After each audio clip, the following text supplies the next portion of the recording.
حسبي ربي جل الله ما في قلبي غير الله نوري.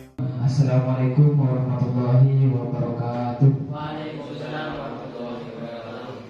Alhamdulillahirabbil alamin wa bihi nasta'inu ala umuri dunya waddin wassalatu wassalamu ala asrofil anbiya'i wal mursalin sayyidina wa habibina wa syafi'ina Muhammadin sallallahu alaihi wasallam.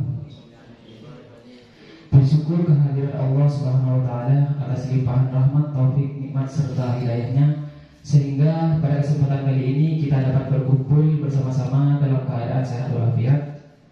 Salawat beserta salam semoga tetap tercurah limpahkan kepada junjungan Nabi besar Nabi Muhammad sallallahu alaihi wasallam yang telah membawa kita dari alam yang penuh kegelapan menuju alam yang terang benderang, yakni dengan adanya Islam wal iman. Hadirin rahimakumullah, kita perlu tahu bahwa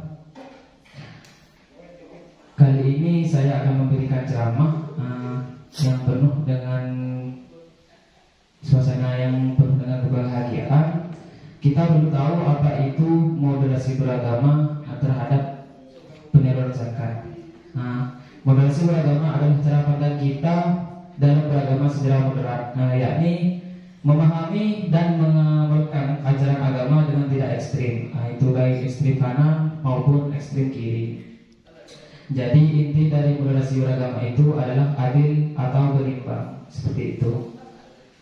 Kemudian setelah kita mengetahui moderasi beragama, lanjut kepada apa itu penyaluran zakat. Di sini salah satu pilar utama dalam rukun Islam adalah perintah zakat, di mana zakat adalah jumlah harta tertentu yang wajib dikeluarkan oleh orang yang beragama Islam dan diberikan kepada golongan yang berhak menerimanya, seperti halnya orang fakir, orang miskin, dan lain sebagainya.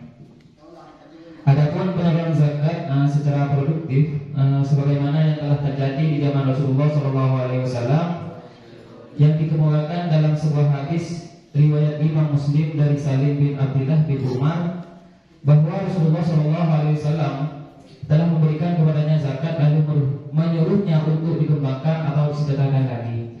Artinya Rasulullah SAW ini memberikan zakat kepada salah satu sahabatnya untuk disedekahkan lagi ataupun dikembangkan lagi kepada sahabat-sahabatnya yang lain, seperti itu. Kemudian dalam penyaluran zakat terdapat ayat yang menjelaskan tentang pentingnya seseorang melakukan zakat, yakni pada surah At-Taubah ayat 60 yang berbunyi A'udzubillahi minasyaitonirrajim. Bismillahirrahmanirrahim. Innamas shadaqatu lil fuqara'i wal masakin wal 'amilina 'alaiha wal mu'allafati qulubuhum wa fir riqabi wal gharimina fi sabilillahi wa ibnis sabil fariidatan minallah wallahu alimun hakim. Artinya sesungguhnya zakat-zakat itu hanyalah untuk orang-orang fakir, orang-orang miskin, pengurus-pengurus zakat, para mu'allaf yang dibujuk hatinya untuk memerdekakan budak, orang-orang yang berhutang untuk jalan Allah, dan untuk mereka yang sedang dalam perjalanan. Sebagai suatu ketentuan Allah yang diwajibkan Allah, dan Allah Maha mengetahui lagi Maha bijaksana. Hadirin rahimakumullah, di sini ada 7 kriteria dalam penyaluran zakat. Yang pertama yaitu fakir dan miskin. Kita perlu tahu apa perbedaan itu fakir dan miskin. Fakir ialah orang-orang yang memiliki harta namun sangat sedikit. Artinya orang-orang ini tak memiliki penghasilan sehingga jarang bisa memenuhi kebutuhan sehari-hari dengan baik. Selanjutnya miskin, yaitu mereka adalah orang-orang yang memiliki harta namun juga sangat sedikit. Penghasilannya sehari-hari hanya cukup untuk memenuhi makan, minum, dan hal itu saja. Yang kedua yaitu amil. Orang yang mengurus zakat mulai dari penerimaan zakat hingga menyalurkan kepada orang yang membutuhkan.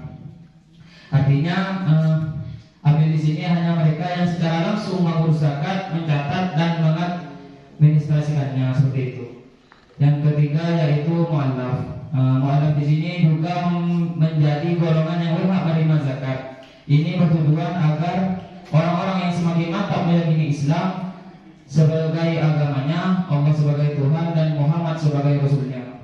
Yang keempat yaitu rikab atau memerdekakan budak. Zakat digunakan untuk membayar atau menebus para budak agar mereka dimerdekakan. Orang-orang yang memerdekakan budak juga berhak menerima zakat. Yang kelima yaitu garimin atau orang yang memiliki hutang. Nah, di sini orang yang memiliki hutang berhak menerima zakat. Namun orang-orang yang berhutang untuk kepentingan maksiat seperti hanya judi dan berhutang demi memulai bisnis yang bangkrut, hak mereka untuk mendapat zakat akan gugur seperti itu. Yang keenam yaitu fisabilillah, dalam jalan Allah. Misal seperti halnya pengembangan pendidikan, dakwah, kesehatan, panti asuhan, madrasah diniyah ataupun yang lain sebagainya. Yang terakhir dari kriteria dalam penyaluran zakat ini yaitu musafir, di mana di sini disebut juga sebagai musafir atau orang-orang yang sedang melakukan perjalanan jauh, termasuk pekerja dan pelajar di tanah perantauan. Seperti halnya kita silaturahmi, melakukan studi tour ataupun pada objek-objek yang bersejarah dan bermanfaat, seperti kepada orang lain. Di sini ada hadis yang diriwayatkan dari At-Tabrani yaitu khairun nas anfa'uhum linnas. Sebaik-baiknya manusia adalah hal yang paling bermanfaat bagi orang lain, seperti itu. Oleh karena itu kita dapat berusaha bagaimana agar menjadi orang yang bisa memberi manfaat pada orang lain dengan apa yang kita punya dan apa yang kita mampu, bukan sebaliknya, yakni mencari manfaat ataupun memanfaatkan orang lain. Mungkin hanya itu yang bisa saya sampaikan. Kurang lebihnya mohon maaf jika ada salah kata atau bersifat menggurui. Kami mohon maaf sebesar-besarnya. Kurang lebihnya mohon maaf. Wallahul muwaffiq ila aqwamit thoriq. Wassalamualaikum warahmatullahi wabarakatuh.